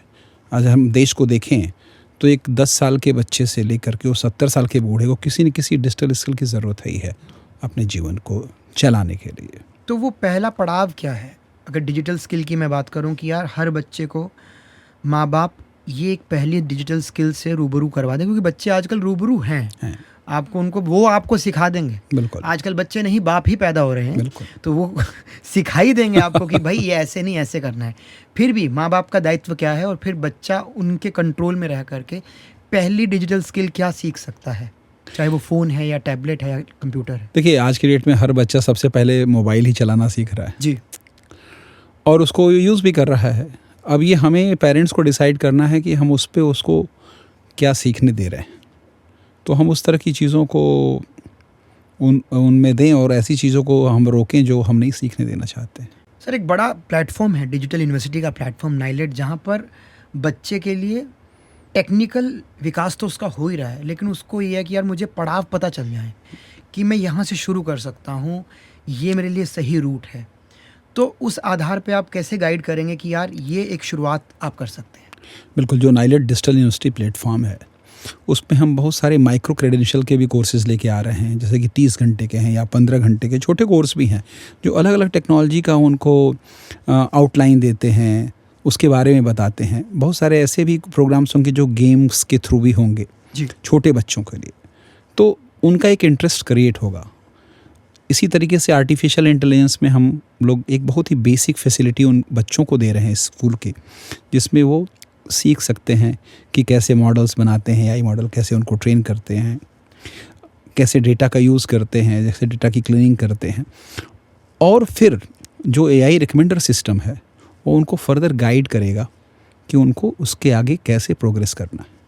और जो एआई की जो एक्सपर्ट्स उनके सवाल हैं, क्योंकि सवाल किसी भी तरीके का हो सकता है और बच्चे के अंदर जिज्ञासा बहुत है कि यार मैं तो अपनी भाषा में सवाल करना चाहता हूँ, मैं चाहता हूँ कि मेरे को ये जानना है, और वो बिना झिझक के वो सवाल कर सकता है। बिल्कुल। उसकी सुविधा भी उपलब्ध है। बिल्कुल बिल्कुल वहाँ पर आप जाएंगे चैट बॉट में बात कर सकते बिल्कुल, हर भाषा में बात कर सकते हैं। हैं। और सर इसके साथ साथ सबके दिमाग में ये भी आता है कि यार मैंने शुरू तो कर लिया और मुझे अब कुछ और पसंद आ रहा है, क्योंकि ये एक डिजिटल प्लेटफॉर्म है, बिल्कुल। यहाँ पर इतनी रंगीनियत है, लोगों को लगता है कि यार मैं ये तो सीख रहा हूँ पर मुझे वो सीखना है। ठीक है। वो छलांग कैसे वो लगा सकता है, या इसके स्टेप बाय स्टेप एक तरीका है वो उसको फॉलो करे? दोनों तरह की चीज़ें हैं। रिकमेंडर सिस्टम उनको गाइड भी करता है जी, लेकिन वो चाहें तो अपना निर्णय ले सकते हैं। अगर उनको एक पर्टिकुलर प्रोग्राम को सीख रहे हैं या स्किल को सीख रहे हैं, उनको लगता है उनके साथ इस स्किल को भी उन्हें सीखना है, तो हर तरह के प्रोग्राम्स प्लेटफॉर्म पे उपलब्ध हैं, वो उनको ट्राई कर सकते हैं। सर टेक्नोलॉजी बहुत ज़्यादा है, सबके पास प्रचुर मात्रा में पहुंच रही है, लोग उसका इस्तेमाल कर रहे हैं, इक्विपमेंट्स भी बहुत बढ़िया है। अब बच्चों के पास पर्याप्त संसाधन नहीं है, वो फंस जाते हैं कि यार हम कैसे बाप को बोलें कि यार लैपटॉप चाहिए, पहले तो वो मन में ही रख लेता है क्योंकि वो माली हालत जानता है। हम उन बच्चों की बात नहीं करें जिनके पास पर्याप्त संसाधन है, वो इस प्लेटफॉर्म का हिस्सा बने, डिजिटल प्लेटफॉर्म पे आएँ। आप बहुत पढ़े लिखे हैं, जितने भी जेनजी लोग हैं वो सब जानते हैं, वो बहुत अच्छे कैप्शंस भी लिख रहे हैं, वो एआई का इस्तेमाल भी कर रहे हैं, तस्वीरें भी अपलोड कर रहे हैं। हम उन बच्चों पे ध्यान दे रहे हैं जिनके मन में झिझक है, जो वाकई में कुछ करना चाहते हैं, जिनके पास स्किल है और जिन पे काम करके उनको बहुत अच्छे से तैयार किया जा सकता है। पर्याप्त संसाधन नहीं है। क्या नाइलेट के पास ऐसी लैब्स हैं? आप उस पर थोड़ा सा चर्चा करेंगे कि यार बच्चे के दिमाग में जब ये होगा कि यार मेरे को वहाँ पे वो खरीदने की ज़रूरत नहीं है, मेरे पास एक अड्डा है बिल्कुल, जहाँ मैं जा कर के वो इस्तेमाल कर सकता हूँ, फील कर सकता हूँ, बिल्कुल, वो सुविधा उपलब्ध है। बिल्कुल। आपने बड़ा अच्छा वर्ड यूज़ किया, अड्डा। तो टेक्नोलॉजी का अड्डा है नाइलेट। हमारा एक बहुत बड़ा नेटवर्क है फिजिकल इंफ्रास्ट्रक्चर का, जिससे मैंने आपको बताया कि 56 केंद्र हैं जी। इसके अलावा 900 हमारे प्राइवेट पार्टनर्स भी हैं, जो बड़े एक्रेडिटेशन सेंटर्स हैं देश भर में जहाँ ट्रेनिंग होती है, और 9,500 फैसिलिटेशन सेंटर हैं। तो आप देखेंगे कि पूरे देश में फैला हुआ है, और ये वो पॉइंट्स हैं जहाँ बच्चा आके चीज़ों को सीख सकता है। अगर बच्चे के पास अपना लैपटॉप नहीं है या बच्चे के पास स्मार्टफोन नहीं है, तो इन केंद्रों में आके भी वो सारी सुविधाएं हैं जहाँ वो सीख सकता है। और जो हमारा डिजिटल प्लेटफॉर्म है उसके सारे कोर्सेज वहाँ वो कर सकता है। फिर दूसरी बात आती है कि बहुत सारी जो डीप टेक्नोलॉजी के प्रोग्राम्स होते हैं ना, जी। तो लाइसेंस सॉफ्टवेयर पे होते हैं, उसकी कास्ट बहुत होती है। तो हम लोगों ने बहुत बड़ी मात्रा में वर्चुअल लैब्स बनाई हैं जो इस प्लेटफॉर्म पे अवेलेबल हैं ऑनलाइन, और बच्चा उसको वहाँ पे जाके ऑनलाइन भी एक्सपीरियंस कर सकता है। क्योंकि जब भी हम टेक्नोलॉजी की ट्रेनिंग की बात करते हैं तो उसके लिए हैंड्स ऑन और एक्सपीरियंस लर्निंग ज़रूरी होती है। तो ये हमारा पूरा जो ट्रेनिंग सिस्टम है वो हाइब्रिड मोड में चलता है। हम लोग बहुत सारे स्टूडियोज़ भी बनाने जा रहे हैं जहाँ पे जो एक्सपर्ट्स है, जो बेस्ट एक्सपर्ट होगा इंडिया का या बाहर का, वो सारे बच्चों को ऑनलाइन कॉन्सेप्चुअल पार्ट कवर करेगा, कॉन्सेप्ट को बताएगा, और वो फिर हमारे एक्सपीरियंस सेंटर में आके, अड्डा जो टेक्नोलॉजी का है नाइलेट का, वहाँ आके वो हैंड्स ऑन कर सकते हैं, ट्रेनिंग कर सकते हैं। तो हर तरह से, चाहे वो फुल्ली फिजिकल मोड में करना चाहें या हाइब्रिड मोड में करना चाहें या पूरा ऑनलाइन करना चाहें, हर तरह की सुविधाएं हैं। जिस तरह की बच्चे की कैपेबिलिटी है सीखने की, उस तरीके से ट्रेनिंग के डिलीवरी के ऑप्शंस हैं। तो यानी कि हर तरीके से परिपक्व है कि आपके बच्चे के पास अगर 2% एलिमेंट भी है कि वो टेक्निकल कुछ करना चाह रहा है, तो उसके लिए तो पूरा संसार है, पूरी दुनिया आपने रखी है कि आइए आप लैब में आइए, आप इस प्रयोग का हिस्सा बनिए और आप अपने प्रयोग से कुछ बनाइए और बाजार में उतारिए। और भारत को ऐसे दिमागों की ज़रूरत है और अच्छे दिमाग आप लोग तैयार कर रहे हैं। भारत में अच्छे दिमाग जब चीज़ें तैयार करेंगे तो हमारा डर कम होता जाएगा। बिल्कुल। एक ऐसा डर जो कि हर देश को हो रहा है कि यार हमें बाहर से कुछ सामान मंगाना पड़ रहा है, और वो सामान क्या है जी, सेमीकंडक्टर्स हो गए, जिसके एक चिप की बात करते हैं कि यार जब भारत खुद अपनी चिप निर्माण करेगा, जो नए बच्चे जो स्किल की ताकत का इस्तेमाल सही तरीके से करेंगे और इस डिजिटल प्लेटफॉर्म का फ़ायदा उठाएंगे, तो ये जो सेमीकंडक्टर चिप की बात होती है, इसका हुआ जो है कि ये डर बना हुआ है कि यार यहाँ तक पहुँचना बड़ा मुश्किल है। तो क्या वो एक रूट है नाइलेट के पास? बिल्कुल, देखिए इलेक्ट्रॉनिक्स इंपोर्ट हमारा हाईएस्ट है जी। और कोई भी इलेक्ट्रॉनिक गैजेट जो आप खरीदते हैं वो 3 साल या 5 साल चलता है। सच्चाई है। तो आप ये देखिए कि आप इतना देश का पैसा खर्च के और क्या खरीद रहे हैं, वेस्ट खरीद रहे हैं, क्योंकि 5 साल बाद तो इलेक्ट्रॉनिक वेस्ट हो जा रहा है। तो जितना ही इलेक्ट्रॉनिक्स में हम आत्मनिर्भर बनेंगे उतना ही हमारी इकॉनमी भी बूस्ट होगी। बिल्कुल। भारत सरकार ने सेमीकंडक्टर में बहुत बड़े बड़े कदम उठाए हैं। अभी आपने कल ही देखा 4 बहुत ही इंपॉर्टेंट सेमीकंडक्टर मैन्युफैक्चरिंग के प्रोजेक्ट सरकार ने अप्रूव किए हैं। ऐसे बहुत सारी जो नए प्लांट्स आ रहे हैं उनकी सबसे बड़ी ज़रूरत है स्किल्ड मैन पावर की, क्योंकि जो भी इंडस्ट्री इंडिया में आना चाहती है जी। हाई एंड, उसका पहला प्रश्न यही होता है कि क्या हमको ऐसी मैन पावर मिल पाएगी जो उस मैन्युफैक्चरिंग प्लांट में काम कर सके। बिल्कुल। राइट। और हमारे पास ये प्रश्न है कि क्या हमारे बच्चे प्लेस हो सकते हैं क्या इस तरह की इंडस्ट्री में। तो नाइलेट इस ब्रिज का काम कर रहा है। हमारा इस तरह की जो भी सेमीकंडक्टर मैन्युफैक्चरिंग की इंडस्ट्रीज़ आ रही हैं उनके साथ हम काम कर रहे हैं जी। और हम उनको स्किल्ड मैन पावर प्रोवाइड कराने जा रहे हैं। इस तरह की लैब्स हम पूरे देश में सेटअप कर रहे हैं।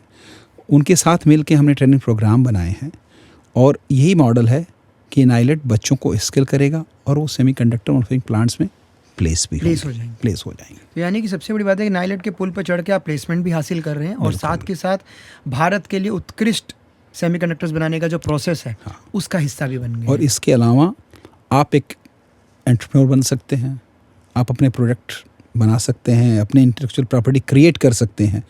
इस लेवल की ट्रेनिंग नाइलेट बच्चों को दे रहा है।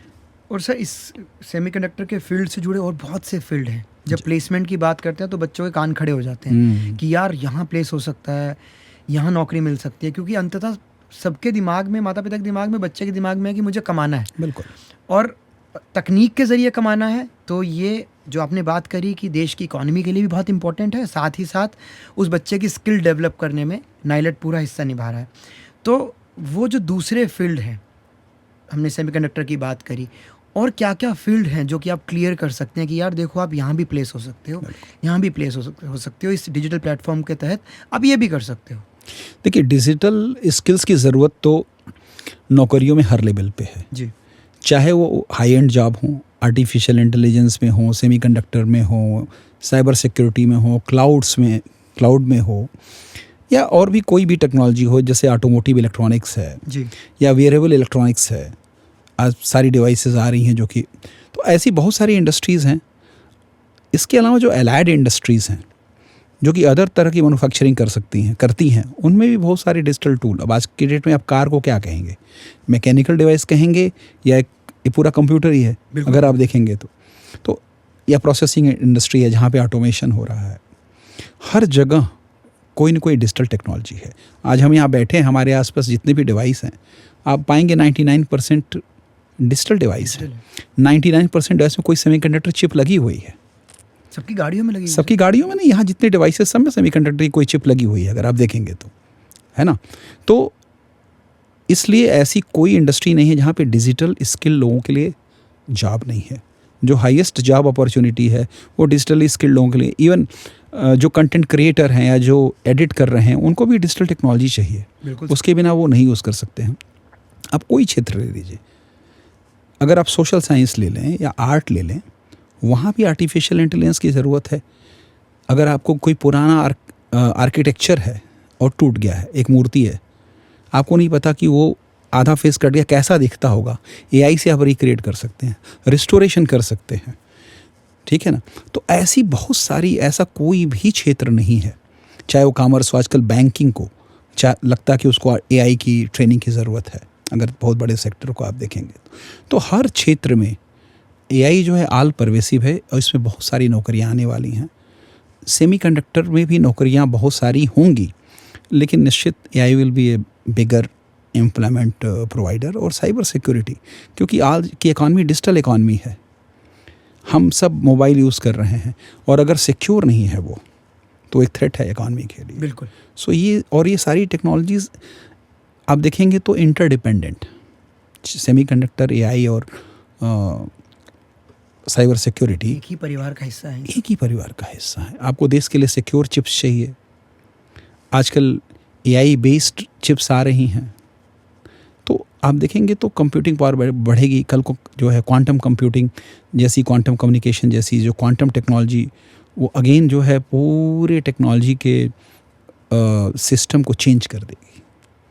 सर, एआई को कैसे सपोर्ट करता है नाइलेट का जो डिजिटल प्लेटफॉर्म है? क्योंकि एआई की बहुत बात है और उसकी अधूरी जानकारी हानिकारक भी है लोगों के लिए, तो आपका प्लेटफॉर्म कैसे सपोर्ट करते हैं एआई को?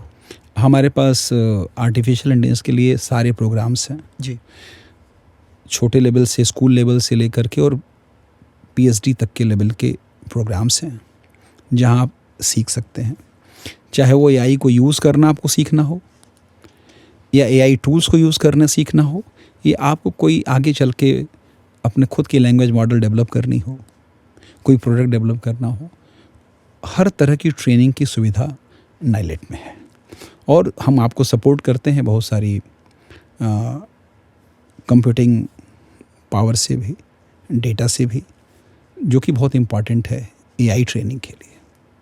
और हमारे एक्सपर्ट्स हैं जो आपको ऑन द फ्लाई भी आपकी प्रॉब्लम्स को सॉल्व करते हैं, कि ये बड़ा इम्पॉर्टेंट होता है किसी भी ट्रेनिंग सिस्टम में। अगर आप सच में कोई चीज़ डेवलप कर रहे हैं और आप कहीं इफ स्टक अप समवेयर, कहीं फंस जाते हैं जी।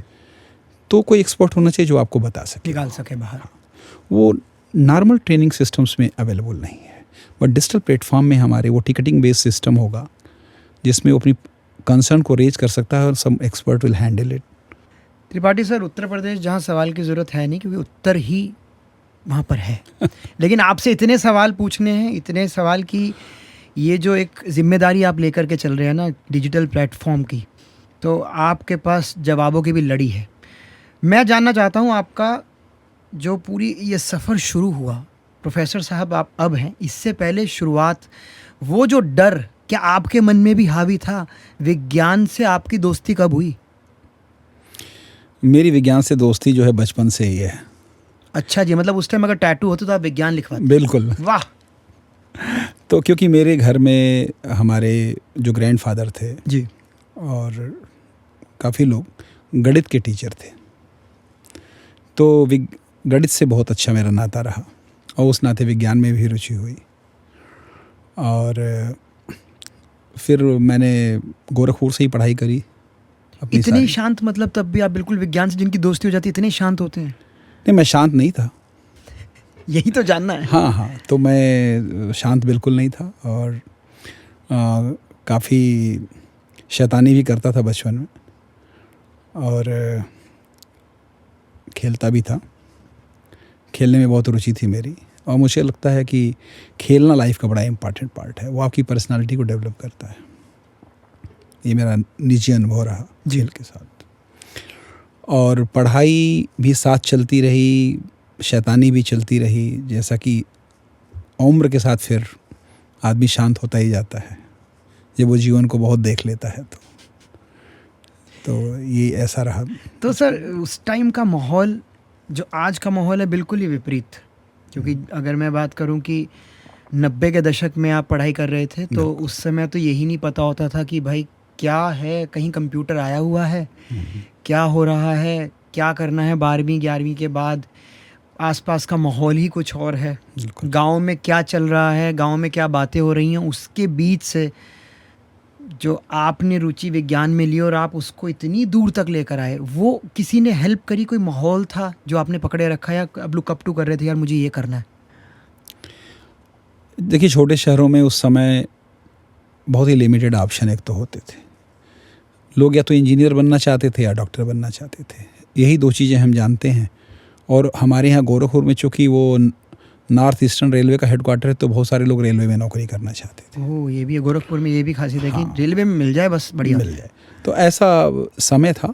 लेकिन मेरे आसपास जो हमारा ग्रुप था उसमें कुछ सीनियर्स थे जो उस समय बीएससी में पढ़ते थे, एमएससी में पढ़ते थे, तो उनसे मुझे बहुत मदद मिली और उन्होंने थोड़ा मुझे गाइड किया कि इंजीनियरिंग की तरफ आपको जाना चाहिए।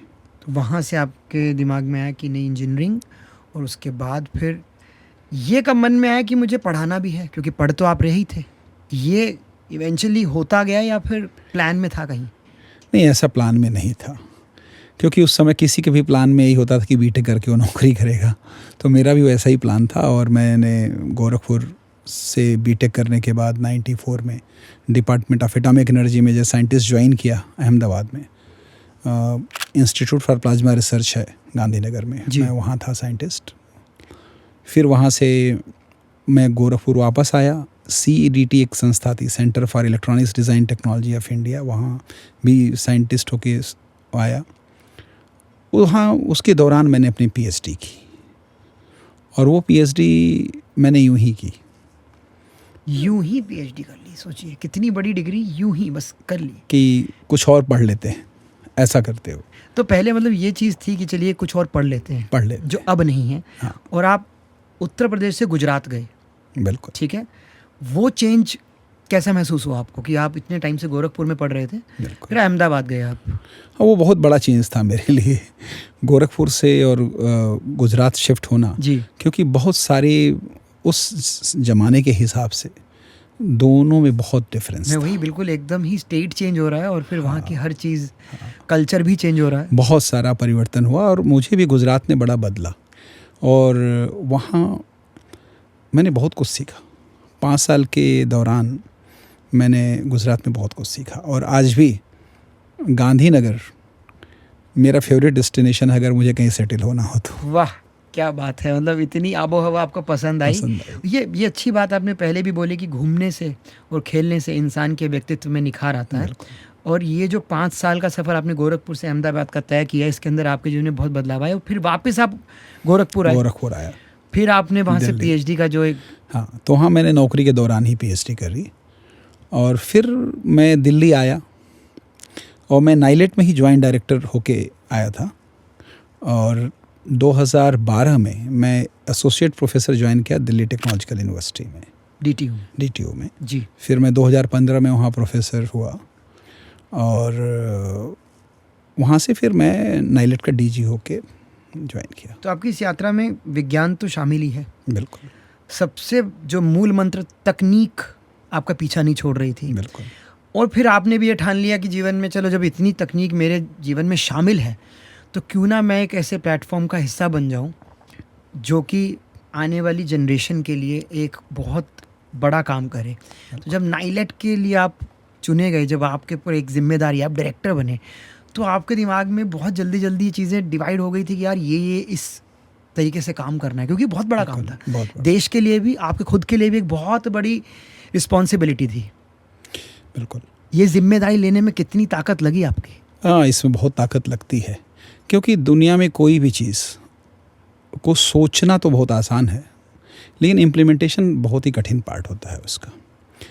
और मैं नाइलेट में था और स्किलिंग इकोसिस्टम को समझता था, और फिर मैं यूनिवर्सिटी में गया तो मैं फॉर्मल एजुकेशन सिस्टम को भी मैंने समझा, और उस गैप का मुझे पता था कि फॉर्मल एजुकेशन सिस्टम में और स्किलिंग सिस्टम में जो गैप्स हैं, उसी तरीके से जो भारत की इंडस्ट्री की रिक्वायरमेंट है और जो एजुकेशन सिस्टम में जो गैप है, और उसको कैसे भरना है, और कैसे नाइलेट एक बहुत ही बेहतरीन ऑर्गेनाइजेशन हो सकता है उस गैप को भरने के लिए। मैं ये कहना चाहूँगा आपसे कि नाइलेट एक ऐसा संस्थान है जिसमें ही एक क्षमता है जो इस देश के डिजिटल डिवाइड को भर सकती है। जी बिल्कुल। और ये मेरे मन में हमेशा रहा कि जो देश का आखिरी बच्चा है, या आप कहें कि पहला बच्चा है, जो उस तक स्किल पहुंचना चाहिए, ये चीज़ मुझे हमेशा ड्राइव करती है। क्योंकि मेरा ये मानना है कि जो हमारे प्रधानमंत्री जी का ये कहना है कि स्किलिंग देश के लिए इम्पॉर्टेंट है। हर वो बच्चा जो स्किल्ड नहीं है वो देश के इकोनॉमिक डेवलपमेंट प्रोसेस का पार्ट नहीं है। तो अगर भारत को सुपर पावर बनना है और उसको नंबर 1 इकॉनमी बनना है तो स्किलिंग का बड़ा ही महत्वपूर्ण रोल है। इस चीज़ को मैं मतलब मेरे जहन में बहुत अंदर तक है और इस नाते मैं हर समय ये सोचता रहता हूँ कि कैसे स्किलिंग को और स्पेशली डिजिटल स्किलिंग को मैं देश के हर यूथ तक या हर बच्चे तक लेके जाऊँ। ये मुझे ड्राइव किया और फिर एक यूनिवर्सिटी बनाने की बात नाइलेट को हमेशा मेरे मन में थी, क्योंकि मुझे हमेशा ही लगता था कि जब तक फॉर्मल और नॉन फॉर्मल एजुकेशन सिस्टम साथ नहीं चलेंगे तो बात नहीं बनेगी। बिल्कुल।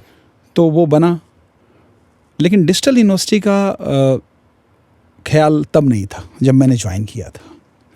लेकिन जो डिजिटल टेक्नोलॉजी का पावर मैंने समझा और जो मैं आज समझ सकता हूँ कि फ्यूचर जो है एजुकेशन सिस्टम का वो डिजिटल है।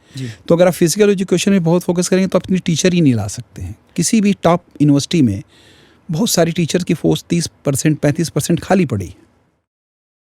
तो डिजिटल प्लेटफॉर्म के थ्रू जो आप पढ़ाएंगे तो एक बढ़िया टीचर बहुत ज़्यादा बच्चों को एक साथ पढ़ा सकता है पूरे देश में। तो देखिए, तो अच्छे टीचर की कमी को भी ये पूरा करता है।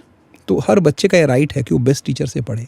बिल्कुल, क्योंकि वो इस देश में रह रहा है तो उसका अधिकार भी है कि जब उसको इतना बड़ा प्लेटफॉर्म मिल रहा है। और नाइलेट इस प्लेटफॉर्म पे जो आपके एक्सपर्ट्स हैं, तो आप कैसे पूरी एक बहुत बड़ी टीम, एक बहुत बड़ा पूरा गठन करते हैं कि यार ये जिम्मेदारी से काम करें। उन पे क्या नज़र रहती है, क्योंकि आप खुद प्रोफेसर रह चुके हैं और अब उन बच्चों को पढ़ाने की जो एक विधा है या वो पढ़ाने का एक तरीका है वो आप फॉलो करते हैं कभी? हाँ, बिल्कुल बिल्कुल। देखिए, सबसे दुनिया में कठिन है स्टूडेंट को हैंडल करना। अगर आप स्टूडेंट को हैंडल कर सकते हैं तो किसी को हैंडल कर सकते हैं या किसी भी सिचुएशन को आप देख सकते हैं। तो हम लोग के सिस्टम में बहुत ही फॉलोअप है और बहुत ही तगड़ा फीडबैक सिस्टम है जी फैकल्टी के लिए जो लोग पढ़ाते हैं, और उस तरीके से हम लोग नज़र रखें। और मोटिवेशन ज़रूर है लोगों के पास, क्योंकि मोटिवेशन सबसे प्राइमरी चीज़ होती है कोई भी काम करने की। और हम लोग बहुत सारे एक्सपर्ट टीचर्स की इंडस्ट्री से भी और एकेडमिया से भी हम एक बड़ा नेटवर्क भी क्रिएट कर रहे हैं जो इन चीज़ों को डिलीवर कर सकें। सबसे बड़ी बात है कि फीडबैक का एक ऑप्शन है, क्योंकि डिजिटली आप कनेक्टेड हैं तो वो अभिभावक, वो बच्चे, वो एक फीडबैक ज़रूर दे सकते हैं। और सर, सवाल बच्चों के मन में ही उत्पन्न होते हैं। आपके मन में जब सवाल उत्पन्न होते थे तो आपके पास बताने वाले लोग बहुत कम थे। वो 2 या 3 सीनियर्स ही थे जिन्होंने आपको एक रोशनी दिखाई। आज बच्चों के पास सवाल बहुत सारे हैं, लेकिन बताने के लिए अलग अलग जगहें बहुत हैं। और सबसे बड़ी जगह जो आप उनके लिए लेकर आए हैं, जो एक सबसे बड़ा प्लेटफॉर्म है, डिजिटल प्लेटफॉर्म है नाइलेट, वो वहाँ पे अपने सवालों के जवाब ले सकते हैं। इसी के अंतर्गत हमारे पास बहुत सारे सवाल हैं आपके नाइलेट केंद्रों से। बच्चों की एक उम्मीदें हैं आपसे कि सर, हम तरह तरह के सवाल लेके मन में बैठे हैं। आज आपके पास पूरी जिम्मेदारी है उन बच्चों के सवालों के जवाब देने की। क्या हम उनके सवाल ले सकते हैं? बिल्कुल बिल्कुल। चलिए जी, पहला सवाल हम लेते हैं। Respected sir, I am Taboof Khurshid from NDU campus Srinagar, doing my bachelor's in AI/ML. So today, my question is that I want to develop my own software in the near future, and will this course help me to achieve my goal as a future entrepreneur? And am I going on the right path? And I also want some guidance from you. Thank you. Yeah, you are on the right path. You are doing a very appropriate program from NILET.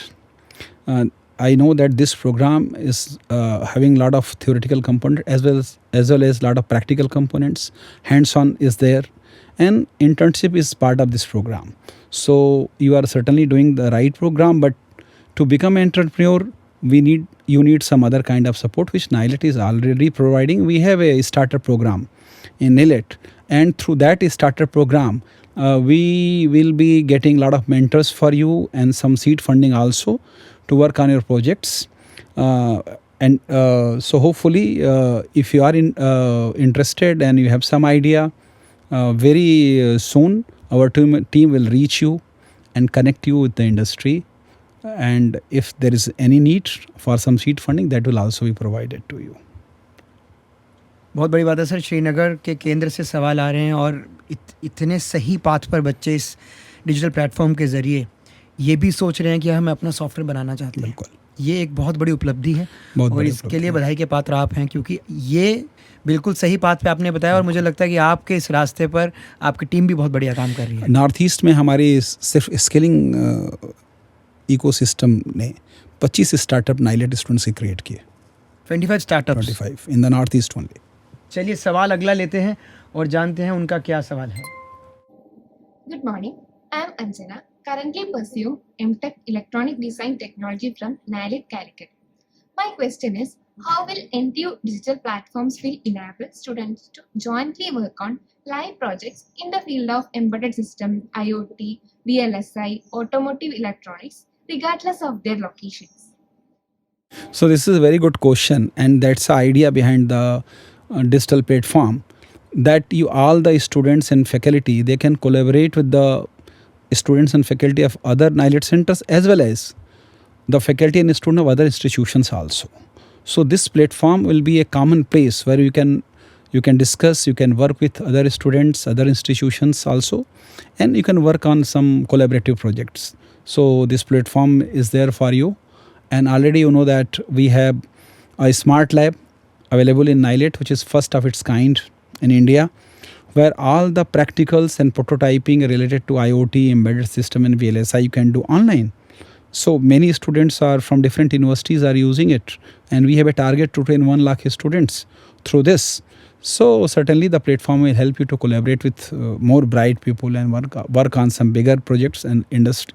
You can also interact with the industry people to work on some industrial projects. अगला सवाल लेते हैं sir. प्रणाम sir, मैं Arya Singh NIELIT extension centre Buxar का छात्र हूँ और मेरा सवाल है सर कि आप देश भर में नाइलिट के जरिए लाखों छात्र छात्राओं को स्किल्स दे रहे हैं, तो बक्सर जैसे शहरों के छात्र छात्राओं के लिए आगे आने वाले समय में क्या प्रोग्राम्स या मौके हैं जो हमें भी और शहरों की तरफ आगे बढ़ाएं? धन्यवाद। बक्सर में अभी जो इंडिया AI डाटा लैब हमारी है वो बनी है, आप जानते हैं। वहाँ पे आप AI की जो है best training, state of art training आप कर पाएंगे। जो नाइलिट का डिजिटल प्लेटफॉर्म आ रहा है उसके थ्रू सारी टेक्नोलॉजी के जितने भी एडवांस प्रोग्राम्स हैं, चाहे वो सेमीकंडक्टर के हों या साइबर सिक्योरिटी के, क्लाउड कंप्यूटिंग, वो सब बक्सर के भी स्टूडेंट्स को अवेलेबल रहेंगे, जैसे कि देश के और केंद्रों पर उपलब्ध है।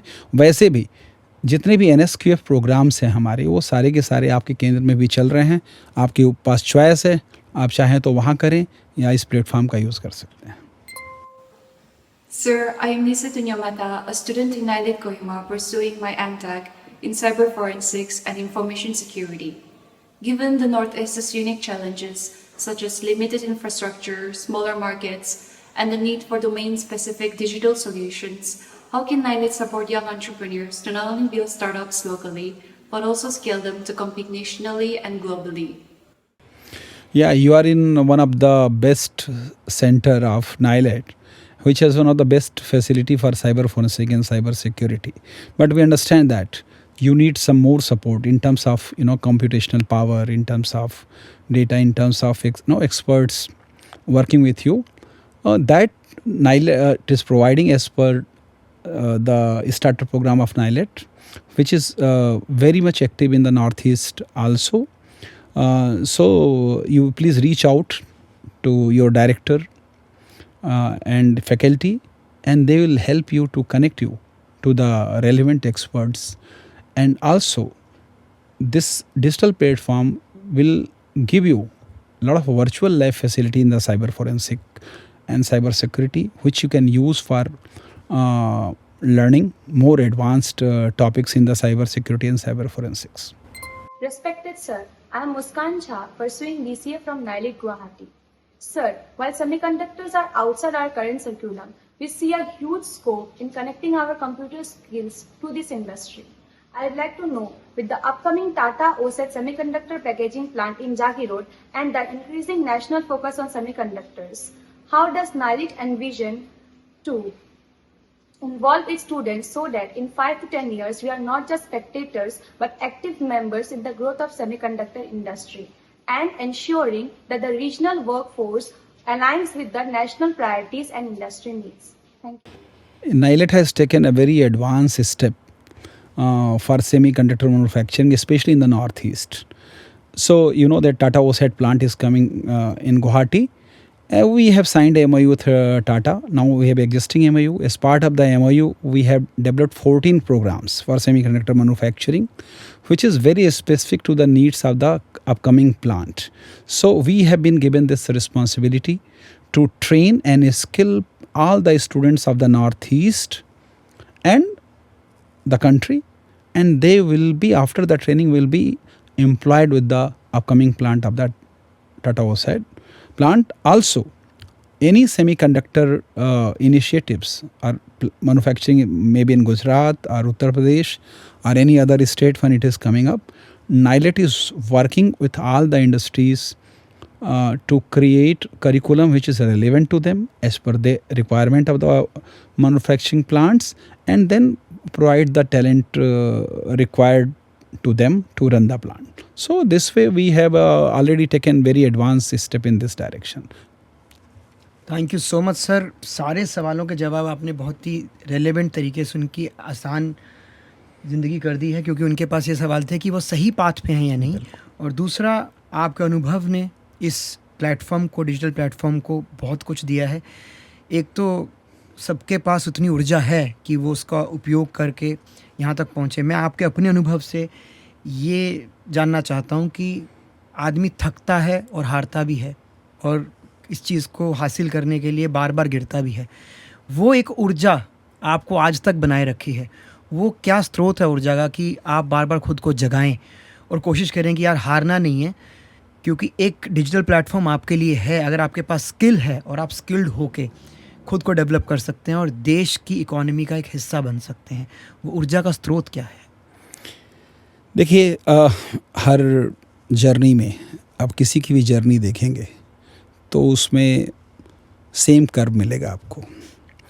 टाइम शिफ्ट हो सकता है जी, अप्स एंड डाउन्स हैं, हमारी भी जीवन में होते हैं, और हर दिन कभी कभी आदमी बहुत ही एलिवेटेड महसूस करता है और कभी डाउन भी जी।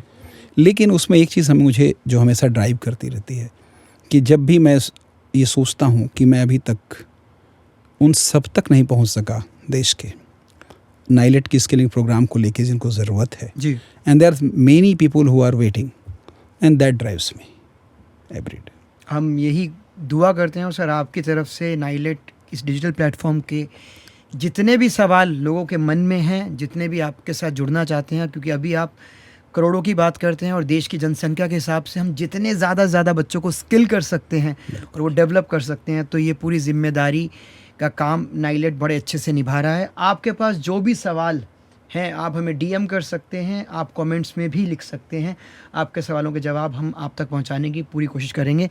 और त्रिपाठी सर, बहुत बहुत शुक्रिया तकनीक लॉजिया का पार्ट बनने के लिए और इतने सवालों के जवाब देने के लिए, क्योंकि मैं तो कन्विंस हो गया हूँ और मैं भी ये प्रण लेता हूँ आपके सामने बैठ के कि एटलीस्ट जब मैं अपने गांव जाऊँगा तो लगभग 10 या 20 बच्चों को लेकर के बैठूंगा और नाइलेट के बारे में बताऊँगा कि ये आपके भविष्य को सुधार सकता है। बहुत बहुत धन्यवाद, बहुत अच्छा काम करेंगे आप। Thank you so much sir. Thanks. Love you.